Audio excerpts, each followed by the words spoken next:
Welcome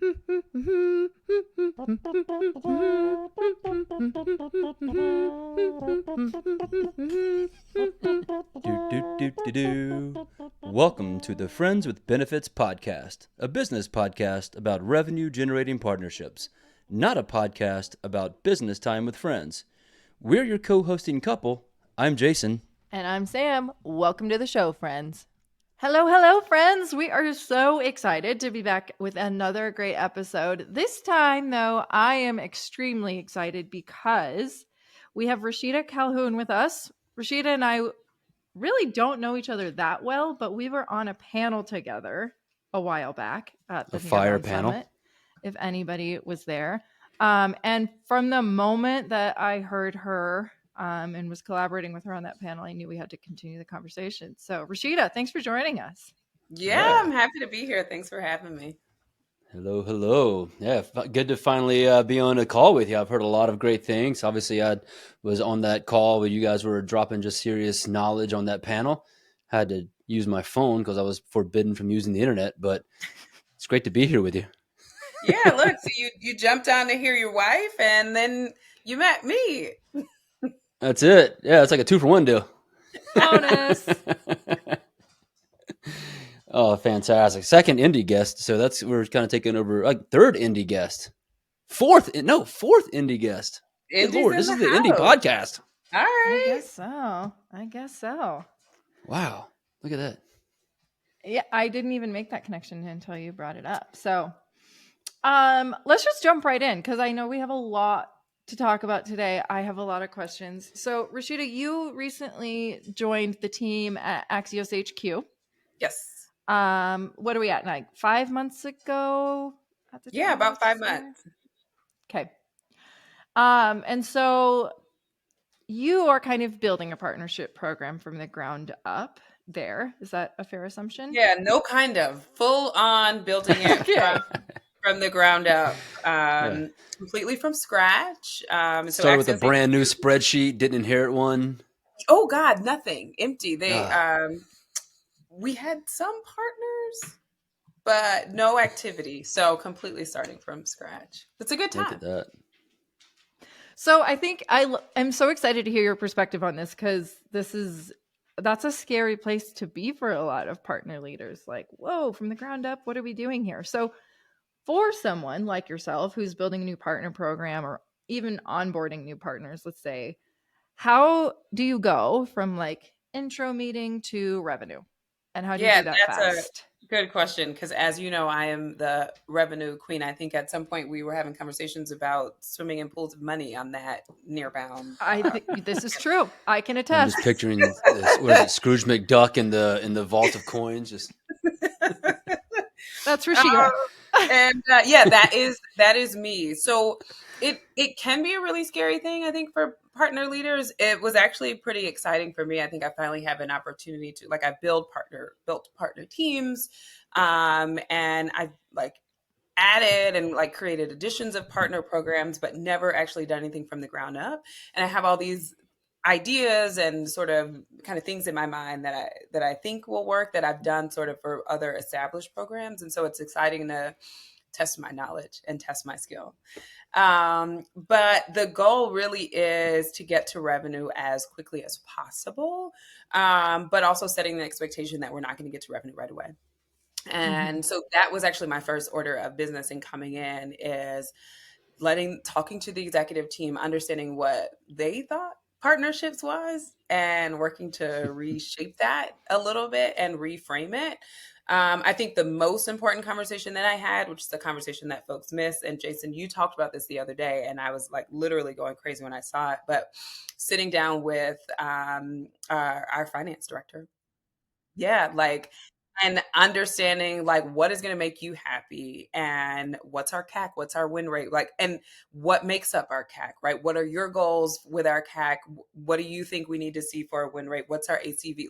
All those things. I understand it from a sales perspective. I understand it from a marketing perspective. But having that finance perspective does two things for me.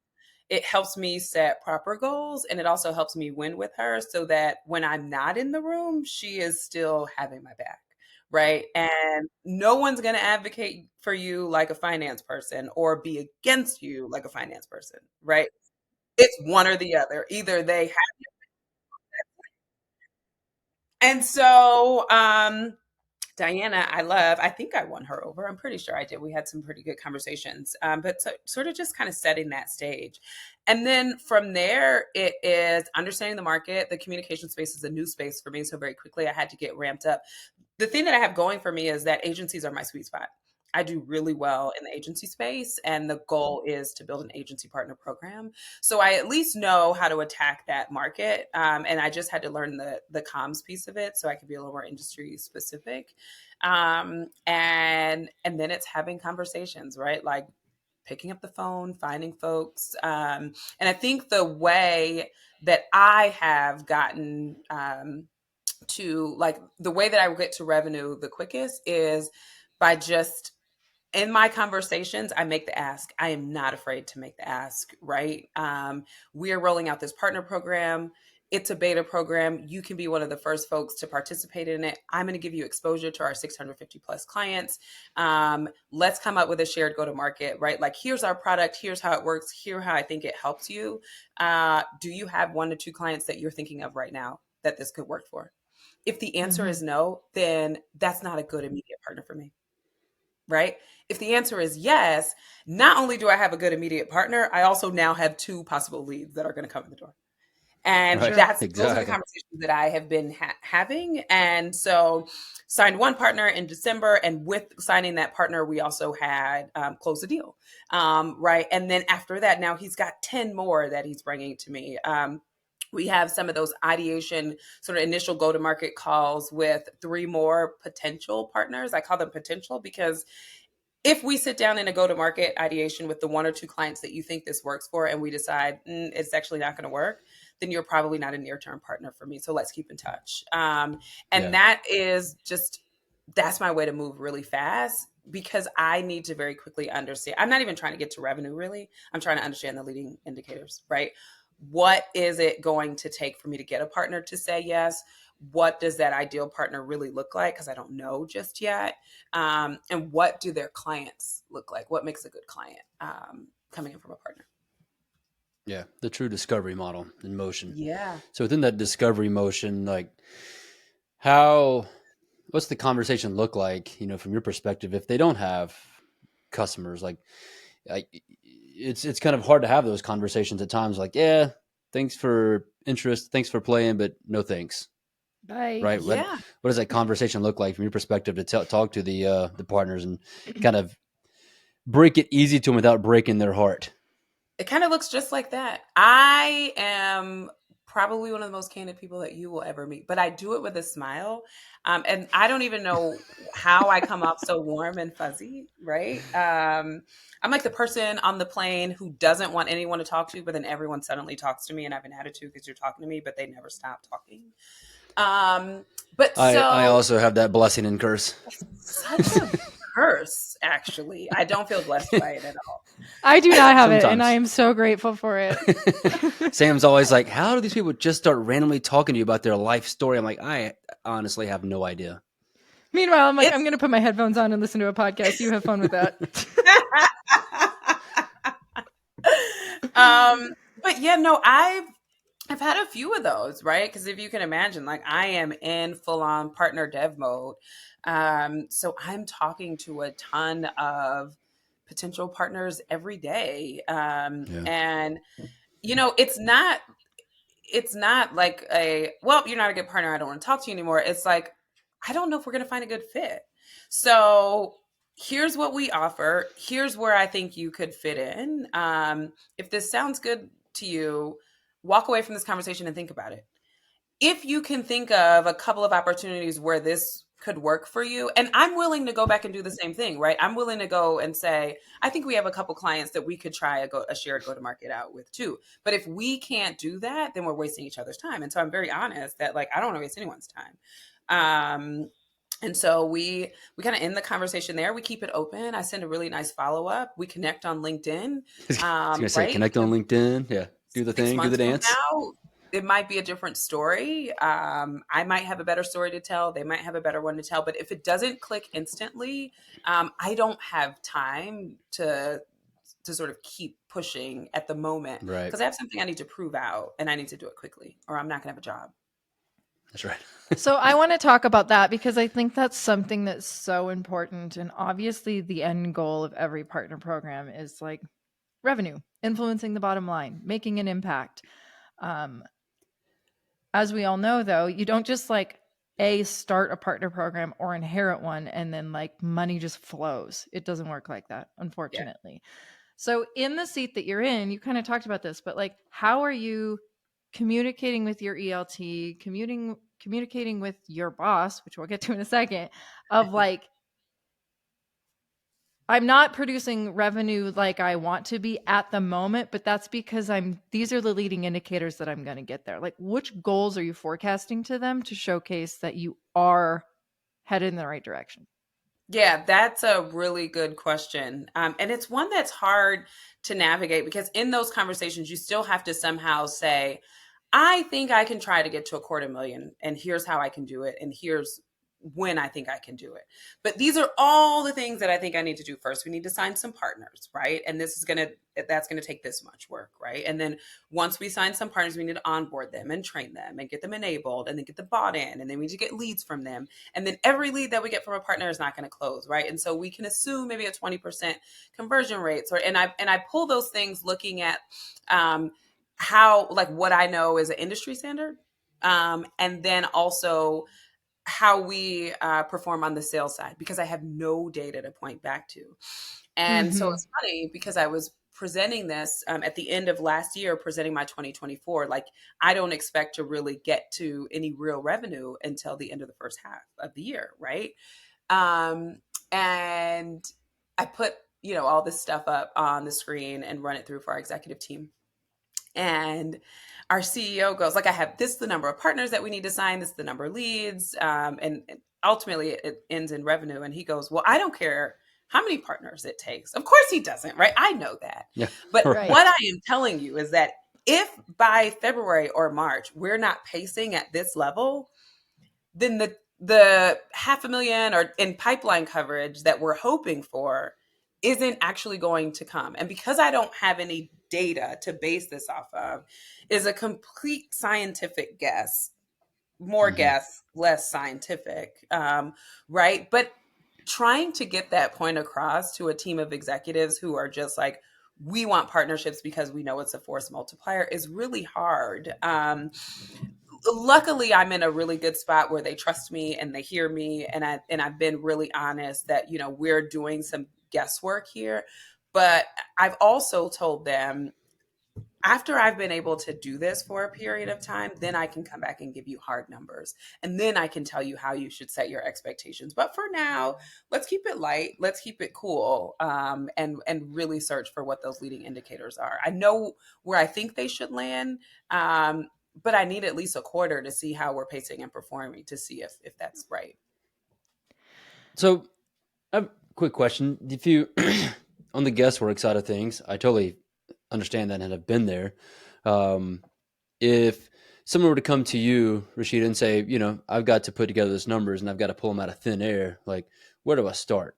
Where did you start to begin to establish like some sort of educated guess around like what those numbers and benchmarks should be? I know you said from your experience, but your experience may not align to Axios, but like, where would you encourage someone to start if they're in the same boat? That's a really good question. So there are a few things that I looked at. So remember, I had that conversation with finance. So I really With wanted to finance? just have a baseline understanding of how we perform on the sales side, right? What is our CAC? What is our win rate? What's our ACV? Is it, obviously different by organization size, and where do we do really well, right? And so I understood we do really well in that 500 to 5,000 space. So mid market is good for us. So I now need to focus on agencies that do well in the mid market. Also, understanding like, where do we win best? We win best with a certain profile of people. We win best where people are bought into what we call our smart brevity methodology, right? People who are connected with our Axios brand. So that really helped me sort of start to create an ideal partner profile. So what kind of agencies am I after? Nice. Folks who work in that mid-market space, folks who are bought into smart brevity, right? And who are, who believe in the Axios brand. And then the other pieces of data came down to just kind of my understanding of how agencies work. How many leads a month typically is an agency going to send, right? All right. And I think we love to see partner deals convert at like 30 or 40%. But when I look at our win rate, it's not very high. And so I know these deals are going to our reps, and our reps are great, right? But maybe I need to bring that down to 20%, right? So it's guesswork, but it's still sort of guided by, I know Educated it's going to be guesswork. higher, but it's probably not going to hit that super high industry standard, right? And then how many partners do I need to sign? And I even got it down to how many calls I think. So I have a BDA on my team. How many calls to potential partners do I think she needs to make? And so I'm like, all right, Molly, I need you to get me 23 QCs. So how many calls do you think it's going to take to get to that? And I think 23 QCs is going to get me like this number of partners. And I think this number of partners is going to get me this number of leads. It really has been working backwards. I also took a look at how marketing leads come through. How long does it take those to convert? How much do those cost, right? I looked at the same thing for the BDA. So now I can sort of see, I probably shouldn't set my pipeline coverage number to meet that, right? So maybe I should bring it down a little bit. Maybe it should be a quarter of that. All guesswork, but sort of rooted in the data that I could find. There's data somewhere. It might not be the data that you need, but it's going to give you a starting point. It's a No, I love that. foundation. Yeah. Yeah. So a few things. I did not know you have a BDA, and I am so passionate about this for partner teams. So I want to talk about that. But first, one thing I think that we just kind of glossed over a few times, but I want to just like highlight is going to your ELT and making sure that their expectations of the partner program are aligned with yours, and like really clearly understanding that. Like, why do they want to have a partner program? Why were you hired? Like, if they're partner curious, what does that mean? Like, do they really have realistic expectations for the program, the time, the resources it's going to take to like reach these goals that they're arbitrarily setting? So just wanted to like, well, do you have anything to add on that experience and like how you've handled those conversations? Because a lot of people have gotten into trouble, aka losing their jobs, when those expectations aren't aligned. Yeah, absolutely. So for me, it started in the interview process. I asked those hard questions then, right? I'm also very curious about that as well. Like I asked those questions, and there was a point in the interview process where I was interviewing with the CEO, and he asked me flat out. He said, "Well, do you think you can build a partner program around our product?" And I was like, "I don't know, because I haven't seen your product. I don't even know if your product is good, right?" And he goes, "I guess we need to get you a demo." But I think that oftentimes because we really want a job, we don't feel empowered to sort of push back. Like typically, most people, their immediate response is going to be like, "Of course I could build a partner program around that. I don't know." Right? I'm setting myself up for failure. I have no idea if your product is even good or where it sits in the market, right? So let me see it. And so we worked a demo into a part of my interview process. I think, asking, I wanted to know how good the sales team was. How much experience did they have? Like, what does marketing look like? What's my budget? How much support? What's my ramp? Here's what I think a good partner play would be based on what I've seen. How does that resonate with you? Right. And the funny thing is, I felt really good about it, obviously accepted the role. And when I came in, there still was some misalignment. And there was this expectation that I would sign new partners, me, one person, sign new partners, do all the onboarding training, enablement, all the marketing. And then as leads came in, also sell those opportunities. Well, come on. What else would you be doing? I was like, oh, yes, sign me up and maybe double my salary.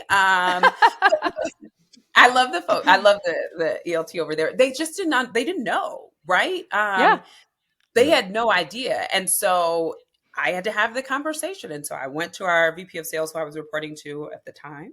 And I was like, this isn't what I should be doing. And she actually pushed back and she goes, well, just, it's all hands on deck. It's Q4, let's close some deals. And I was like, all right. But I was like, when I present this 2024 strategy, you should know that first thing on my list is I'm not selling. I didn't even sign up for a Mm-hmm. sales role. And I can sell. Like, don't get me wrong. I'm a really good salesperson, but this is not a sales role. And so Right. a part of that strategy was sort of educating them on here is how SaaS organizations measure partnerships, right? And so I have this great slide that I got from a buddy of mine, Kyle, that just sort of shows like 9 different ways that partnerships should be measured. Um, and then I also built out a process for here's what it should look like when leads come in. Like, this is all the work that I'm going to do to bring on partners and bring on leads. And I built that process out step by step, literally every step. I thought of everything I could possibly Nice. get on the slide, right? And then I built the process out for closing a lead from a Mm-hmm. partner. And the way I built it out was these are all the things that the partner team should own. And then this one slide is what the sales team should own. And guess what? This is what they do every day, right? They sell every day. You want them selling. You don't want me running an additional emotion on top of all the other emotions that I'm running. Yeah. Because then partnerships isn't a force multiplier. Then you've just slapped, $150,000 on my head when I could be giving you like $1.5 million in pipeline coverage, and imagine 25% of that closes. And like, let's be honest, once we ramp and get this thing running like a well-oiled machine, 30 to 40% of that is going to close. Mm-hmm. Nice. So go back to one piece of it, right? You're kind of pitching to your boss that you're not going to sell. So I'm sure it was a fantastic conversation. But you mentioned that that was not the first thing on my list for 2024. What was the first thing on that list? The first thing on my list for 20 to the ELT, to that team. Yeah, exactly. Yeah, So that. yeah, no, that was the first thing the first thing on my list was I'm not going to sell. But I didn't do it in that way. I didn't pitch it in that way. I actually showed up and sort of just educated them, right? Here's how partnerships work. Like, let's reset. We've had a few conversations, and I also had individual conversations with each of them leading up to it. So I had kind of So worked. crucial and smart. Oh my Mm-hmm. God. I worked everyone before. And Lindsay, the VP of sales, who she was already bought in that I shouldn't sell. And so the funny thing was, after I went through my education piece, our CEO says, yeah, I heard your idea that you don't think you should also be selling these deals. And he goes, and you know what? That's fine. That's fine. I've heard it. And so I think he heard it from our general manager, our VP of sales, probably our VP of finance, right? Because I had sort of dropped that on everyone one-on-one individually. And then Nice. I just started by educating them on what partnerships was, how partnerships were measured. Here's what the process should look like. Oh, and by the way, here's a side by side. Make me close 150 million or let me give you pipeline coverage of this much, right? And so then it's a no-brainer, right? Then it's like, all right, well, if you think you can do this, we'd much rather have option B, right, than Right. option A. Yeah. The other thing that I think is really important that I did do that I don't want to miss is there was a conversation that I had with our general manager where he actually walked me through some of the metrics that marketing and the BDA team were using. Mm-hmm. And so I was able to use that to create a model to say, this is what I want to build to for partnerships so that I could speak that same language. So I important. think that helped too, because now they can sort of see it. And even though there aren't real numbers in there yet, I could say, this is what I'm working to now in the interim with a goal of getting to the same set. So that way now when we sit in these meetings, you can look and see how marketing is performing, how BDAs are performing, and how partnerships is performing in the same way that you Yes. across the rest of the organization. Yeah. You gotta look and smell just like the teams you're working with if you want to That's be right. adopted by those teams, right? You can't You go off have and kind of to. measure your own things, use your own tools and technology. You got to adapt to where they are. And you gotta oftentimes we look, don't want to do feel that. just Like like that's them. a huge miss for us on the in the partner space, Mm-hmm. Big right? Like miss. Big we miss. just want to like we want to be artists, and I'm an artist, right? I'm a singer and a poet, like all those things. I love the artsy fartsy stuff. I have 2 degrees in English, right? But this isn't that. Like you can't just go out creating your own thing. I mean, you can, but then when it's time to sort of show up with your numbers and show up with your results, even if they Make an look ask. it make an ask, right? It's like, well, we don't think you performed well because you're not speaking our language. You're not reporting on data the way Exactly. everyone else was. And so maybe your Mm-hmm. performance is good, but it doesn't look good because it's in Chinese and everything else is in French. Exactly. Partnerships is a 100%. foreign language. It's a foreign language. I mean, it's like it's not science. It's a foreign language. I mean, you've talked about this too, about it's more science than art. And I think you're spot on there. Like the amount of partner people who truly just don't understand their company's funnel Yeah. or what their conversion rates are, or what the expectation of the partner team is. Those are really foundational things that you need to have a great understanding of so that you can work towards them, and then, to your point, articulate back of like, this is what I'm actually delivering, these are the leading indicators, this is my pipeline, all of the things. So you and I bonded a little bit in the pre-work for our panel about what you like to call grassroots. Oh yeah. And I worked a very similar motion with the Salesforce sellers. But tell us what you mean by grassroots, and then let's riff. Let's rip. Grassroots is my favorite. And so the reason that I came up with it, and I think people like do this in like different variations. But I was at Open Sesame and we had a bunch of partners, and I was managing a team of, I think we had about 4 partner managers at that point. And they had their biweekly calls with whoever, their counterpart was at all their partners. I think each of them were managing about a book of like 10 to 12 partners. But we weren't able to see any real growth. Like the reps at all of those companies that sent leads continued to send leads. We would get on and they, I'd sit on the calls with them, and their counterpart at the partners would say, "Oh yeah, we love you so much." And I mean, they knew everything about their kids and like all this stuff. But we never moved the needle on anything. We weren't growing, we weren't getting more opportunities. And it was like, I can't only grow revenue on the partner team from new partners.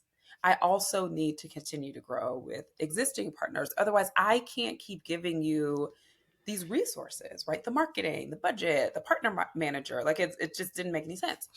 And so I said, we need to go to the ground level. Like, how do we do that?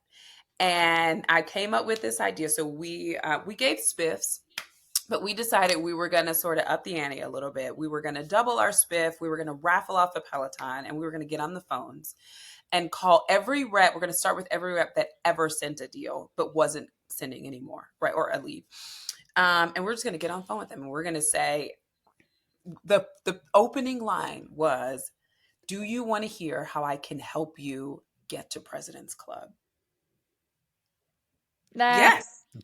Yes, I do. Strong opening. Right? Like it was like that. Or some like they added their own flavor, right? But ultimately the opening line was, "I can help you get to your goal faster, smarter, easier, right? Let me simplify your life." And then we actually we had on our team calls, I would have them like give their pitch on the call in front of the team so we could, workshop it. But then there was a pitch of like 1 or 2 sentences that said, "Here's how we can do that," right? And let me show you how we've done it before. And so now you've got them on the hook, right? And then you chase your first win. You find someone, and of course, the first person is like you get no's, and it's like cold calling. It's like being a BDA, right? Some people don't answer, some Absolutely. people say no, but then once you get one, they're like, all right, either it's because they want their name in the hat for a Peloton, they do, they believe your pitch, that you're going to help them get to President's Club, whatever it is, but now they're bought in. And so you work alongside that person, get them sending leads, you connect them with a really good rep, and you make sure that they close a deal. Now you have a story to tell. The stories that you're telling aren't about what you've done with other partners or what about what you've done with this partner a year ago. It's about what I literally just did this week. Yeah. So introduce me to one of your friends and let's just tell them what we did. Okay, cool. Mm-hmm. And then once you have two, you think you can get me an invite to your team meeting? I think it would be so dope if we could present on these two wins that we have. Now you got a Yep. full team. Now you got a DM, right? And then you just kind of Yep. work your way. And we saw not only an increase in leads, but an increase in the type of leads, right? And so ACV is jumping now because Mm-hmm. they're bringing you better leads. They know you're going to take care of them, right? You have those relationships that now are tied to revenue. Okay. Yes. Amen. Can't stop, go rewind that, listen again. Like, this is what I did with Salesforce, and that's the magic. But I think one thing that's really fascinating is most partner managers, they have relationships with their counterpart at the partner. And then they say, "Hey, let's account map. Cool, we have some joint prospects here. See you next meeting." Yep. And it's as partner managers, open up the gates to your sales team and or make it happen for yourself. Go find Yep. the sellers. Go make those relationships one-to-one, because oftentimes partner teams are so we're gatekeepers. We're bottlenecks, and we want to own and control the process. And I understand why, because we need the attribution and whatnot, but don't block your partner from making success. Open up your Yeah. sales team and or partner person. Just go on LinkedIn. They're right there. They're right there. I have sent so many, LinkedIn messages are not above me. Shout out to all the BDAs and the SDRs who are on LinkedIn all day, because listen, Amen. it works. LinkedIn and picking up the phone. Mm-hmm. It works. Although it's funny, I made a post on LinkedIn about picking up the phone, and I cannot tell you how many calls I got that week. Folks who were Well, that trying to sell backfired. me, and they led with the line of, "I Show loved me your you know LinkedIn." me. Like, what? It was good. Got Yeah. checkmate on that one. You can't get out of that. My phone rang off the hook for 2 weeks straight from that one LinkedIn. Oh boy. Oh boy. No. So I completely agree with everything you guys said, and I'm a firm believer in that. What it truly takes to scale programs is to begin to just what I would call infiltrate the field team, right? To Yeah. become what I used to call natively integrated into the field team's daily activities, right? Yep. But that requires a certain level of trust you've got to build and a certain level of value you've got to communicate. And I'm curious as you're building this new program, you're 5 months in, what does it look like for someone coming into a company that had no partnership motion, so therefore obviously no understanding of the value partners bring to the table, and you're tasked with going to work with a few sellers, getting their trust, showing them the value, but also getting them to take action on that. What does that look like to start building that? It is complete chaos. Sounds about right. Complete, The truth right? comes out. But See, we're all in the same boat, people. we're on the same boat. I think I just function well in chaos. I have It's 4 because you're a kids mom of 4. That's it. and a This is true. dog. We used to have a hermit crab, but he died. May he rest in peace. He was like, I can't take this anymore. I'm Yeah, out. get me out of There here. is Checked too out. much of that. But I think it's organized, right? And that is really, really important. I think everyone in partnerships knows that we work in just chaos. But if you find a way to structure that, if you find a way to organize that, if you find a way to ground yourself, and the only way to become grounded is to find some data to start with and then Mm-hmm. chase a repeatable, scalable process. That was one thing when I was at Open Sesame managing that team. I was like, we did a lot of creative things, and you have the freedom to do that in partnerships. I think that's why a lot of us love it, because you can be so innovative.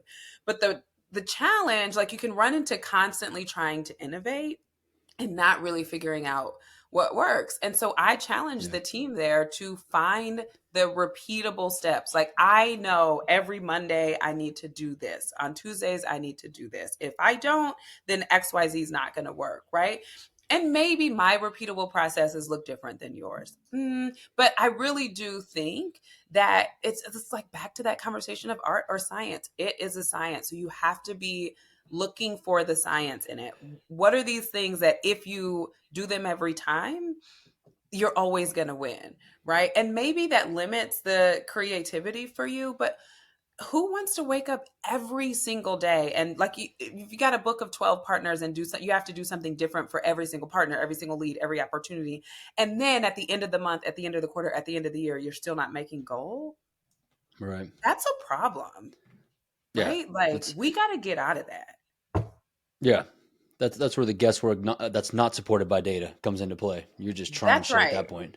Yeah. And then we're whining and crying, which, and no knock to anyone who is like struggling in this time finding a job. Like, it is a tough market, Mm-hmm. but I think Very because much of so. that, like, we have to just take a little more responsibility and a little more kind of that personal accountability. I have this saying, no pressure, no diamonds, right? And I'm going to put the pressure on myself to do all the things that I know get me to win. Now, if I've done everything, if I can go to sleep at night and I know I've done everything I possibly could to win and I still lost, chalk it up to the game, right? Like, Yeah. is what it is. All right, I lost. Cool. But I know that Own it. I did the work, right?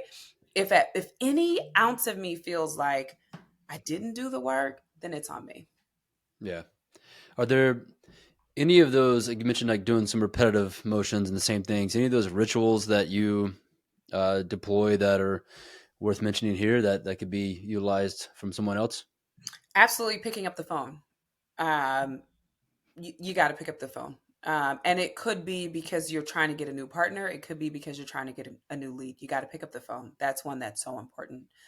Um, Also, I am very big on pipeline reviews with my counterpart at the partner. Maybe they don't own the account, Mm-hmm. but I Hmm. want to know what they know about the accounts that I'm after. I want to give them an update that they can pass to the rep. I like to take it directly to the rep, but I also want that partner manager on the other side. I want them to know what I'm doing and where I'm at. Yeah. I want them to know that I talk numbers. Like, that is a language that I speak, and I speak it really well. And then the other thing is having the hard conversations. That is a huge ritual of mine. I like to have hard conversations, whether it's you're not a good partner right now, or you're not performing as a good partner, or let's do more. But I like to have hard conversations. I like that. Okay. I'm taking over. I'm interrupting. Okay. Uh-oh. I feel like something's happening. Hard conversation.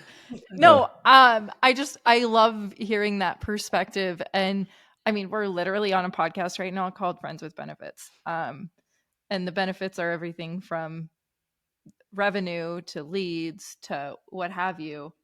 But I'm a firm believer that good relationships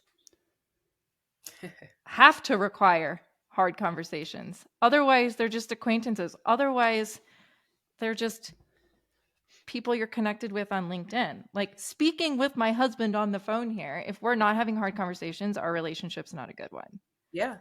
right. So, how do you Growth requires stress, and stress requires hard things. an alignment of goals and like you're not pulling your weight. I'm having, I can't pull my weight right now. Like, those are the types of conversations that are important in all relationships. And I would venture to say business relationships are not unique. What are your thoughts on that? Yeah, no, I mean, I agree. I think one thing that's really important though about those hard conversations is I have to also be able to take what I give, right? Oh, no And doubt. Oh, absolutely. right, like, so perfect example. I had a conversation with a partner and I was pitching them and he's like totally bought in and we're talking about the exposure that he can get on the other side. And I'll be honest, it's like very passive exposure. I was doing my little, partner dance, right? Where it's like, all right, I'm gonna give a little bit, but I'm really not giving anything. And it's been working, so I've been going with it. But this one particular partner sends back this long email about how he thought about it, and he realized that the exposure that I offered isn't really exposure, and he wants to get back on the phone, right? And he's like, I don't think we're going to get any business from this. I think only you're going to get business from this. I mean, he ripped me. And I had to eat that because he was right. Like, I read the email and I was like, Damn. okay, all right. He saw through the Rashida mask. All right, let me like try to like finesse this a little bit. And then in my initial response to him, my plan was to finesse it. And then I thought, why am I going to do that? You know what? I told him, I was like, you know what? You're absolutely right. Like, thank you for calling me out. We need to come back to the table and let's come up with something that actually is mutual beneficial, that truly is mutually beneficial. And if we can't do that, then I have to follow the rule that I set, right? If we can't do that, then it's probably not a good time for us. And I really wasn't trying to finesse with that answer, even though it sounds like super finessey. And he emailed back like almost immediately, and he was like, "I love this." Right. Awesome. But so now I have to go to the table and I'm going to bring my manager to the table, and we'll see like, what can we do? What are we willing to do? I even talked to our head of account management and was like, how can we, give this guy some real opportunities to get in front of clients? Because I do think he'll be a really good partner. And I also love that he called me out. Yeah. Well, and I think that alone is like the, yeah. Go ahead, that's Jay. it. Like that's so much relationship knowledge in that, right? Like to what Sam was saying, that builds trust, but more so like allows you to say, you know what, I'm vulnerable enough to take ownership of this, right? I can come into this, I'm strong enough in who I am and say, you know what, yeah, you're right. You called me out. I can own this. Let's have an honest conversation about it. It's not like beat around the bush, but let's own our shit and kind of bring it to the table and talk about it. Outside of these like partnerships that we're building, I think there's a lot to learn from that within our own friendships and relationships. Like we try to skirt around the hard conversations. We try to skirt around the shit that we carry with us and we don't own, right? We try to like not be that vulnerable person or take ownership of who we really are. But once we do, like then you really can begin to address like what you're dealing with and who you're building with or forming a relationship with. Like once you start doing that, like relationships tend to go to the next level. There was no in between. They either, to your point, they're gone or they go to the very next level. There's no like, okay, that was cool. We're just gonna float here for a second. But no, it's either like we were lockstep to the moon now, or we're done. Yep, that's right. And that's kind of a good place to be. Yeah. So for somebody who's very, very revenue focused, you've recently had a little bit of a surprise. You currently, well, let me say this. You told me this last time we chatted that 12% of programs have this reporting structure. Rasheité Calhoun now reports to the CMO, and she has some thoughts. Let's hear them. Welcome to the 12%. It's now 12.5%. Oh, it's like now it's 12.1. I report to the CMO, everyone. For the like first time in my history being in partnerships, I have never not rolled up to sales. And I didn't like it. I was very unhappy. I thought it was a bad move. I thought it made no sense. I didn't, and I actually showed up to the conversation. The very first time I met my CMO, I found out that I was going to be reporting to him. We just brought him on. So he's probably like 2 or 3 weeks in. He made the case that partnerships should roll to him because he had experience in partnerships. And none of the rest of our executive leadership team did. But I had found my stride with our VP of sales. Like me and Lindsay were in lockstep. And so he made the case. Lindsay told me on one of our one-on-ones, and actually my initial response to her was, I don't accept this. As if I it was like I had to say so in the matter. Yeah, like and then I thought about it and I was like, all right, I'm going to be an adult. Maybe I should meet him first, but I still kind of don't accept this. But I will at least meet him because I don't even know the guy. And so we got on the phone the next day, and I started by giving him all the data about, first of all, partnerships should report directly to the CEO. But if you're not going to follow the ideal model, then at the very least, we should follow like the 37% of other SaaS organizations who have them reporting to the VP of sales. And only 12% of folks have it reporting to marketing. So it's not unheard of, but very unusual. And so I don't understand why this is happening. And he like took a second, like I think to probably make sure I was done. And he goes, "We're going to have a really good time." And I was You're like, what? like, we ended up having a really good conversation. Like I told Sam, I think it's going to be fine. He's a great guy. He definitely is knowledgeable. I do like sort of get the vibe that he is still going to go to bat for me the way Lindsay would have. He has great ideas. He's been super supportive. I still don't believe that partnerships belongs in marketing. It's the way that we're doing it at Axios HQ. Chris is amazing. I think he's right. I think we are going to have a good time. And he said, we're going to have a good time. We're going to make a lot of money. So that stood out to me too. He speaks the revenue language very well. He speaks the metric language very well. And he does understand partners. I think we've had some conversations about partners and what that looks like. And they've been far better than some of the other conversations because I've been able to sort of move out of that educating seat and just have like a brainstorm conversation. So it will be good. I still believe that partner folks should report to the CEO. I think it's not a bad fit these days, especially as more marketers are being gold on like pipeline generation and actual revenue numbers. At least in like some of the roles I've been in, like I've watched the marketing team now own revenue numbers. Yeah. And as far as like, what we're doing with the partnership org, like working to build pipeline, right? And in most roles and opportunities, actually working on a video about this right now. We don't get enough resources and materials and content to actually build that pipeline, right? And who's got the resources and materials to actually create the content to build pipeline? Marketing. Yep. In most You're cases, right. like you're in a, I think it could be in a good spot to get the access to everything you need in order to begin to build a strong go-to-market motion within your program. Yeah, And totally. I've And got a that was few the friends argument. who are now, yeah, good. Yeah, that was the VP of sales, Lindsay. She was like, "You're going to get all the resources that you need. Like, you need a lot of marketing support." And Chris, our CMO, said the same thing. But in my mind, I'm like, I don't have a hard time getting buy-in from anyone.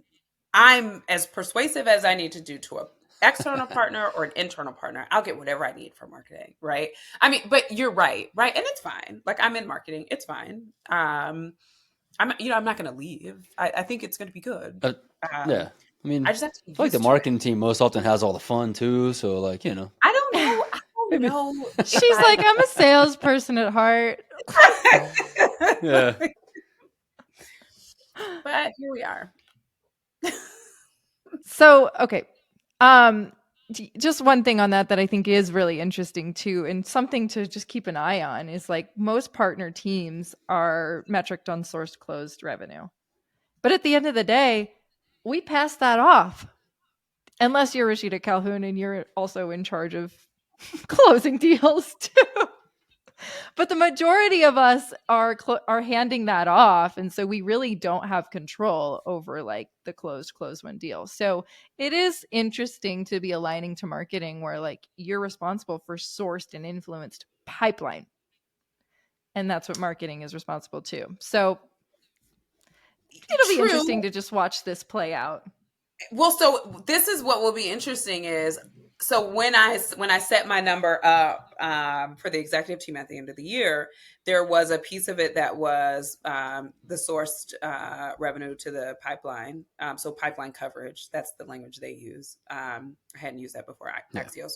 And then I did have closed business, right? With the expectation that we will close 20%, maybe 22%, whatever the number was of what we sourced.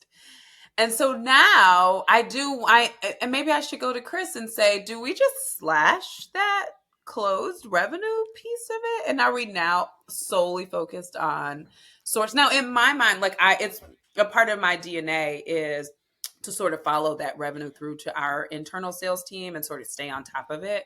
Well, you like have I to. am such a pipeline person.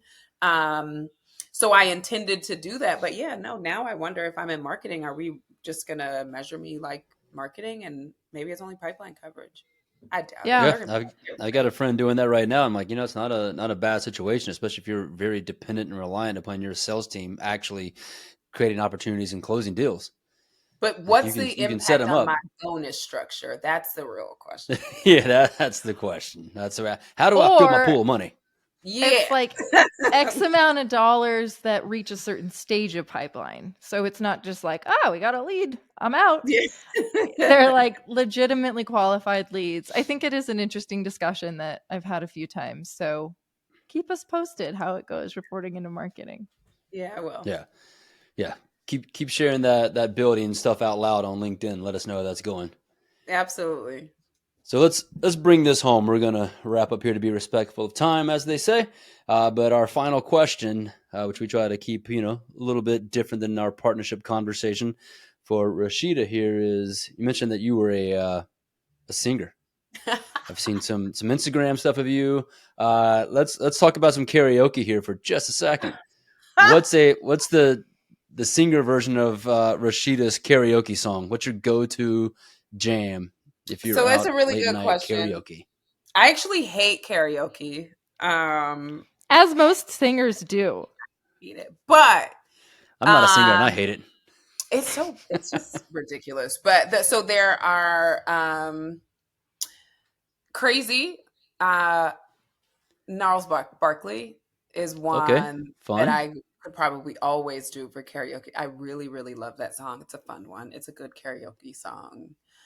Um, what's another one? Oh, Killing Me Softly. That's a Okay, good that used to Oh. be my go-to in college. Drunken college nights, nice. karaoke, Killing Me Softly, like That's a strong mic one to go drop. for. Yeah. Yeah. Man, now Yeah. I got to see this next time we come to Indy. We're calling you. Seriously. So to close us out, Rashida's going to give us her best rendition of "Crazy," but just kidding. We're not going that direction. We promised you we wouldn't make you. Maybe next time. Oh, Okay, that's so for recorded. people that want to know more, want to follow you, where should they go? Is LinkedIn the best place, or LinkedIn is the best place. Somehow, like without even trying, I'm like turning into an influencer about partnerships. So yeah, follow me and connect. I like connecting with new folks. call Love it. her? She loves picking up the phone. Yeah, also call me. Should we drop your phone number in the show notes? All right, friends. Thank you so much. Thank you, Rashida. It's been a true pleasure. Love your drive. Love your tenacity. The partner community is better for it. And we'll see you next time, friends. Thank you. See y'all next time.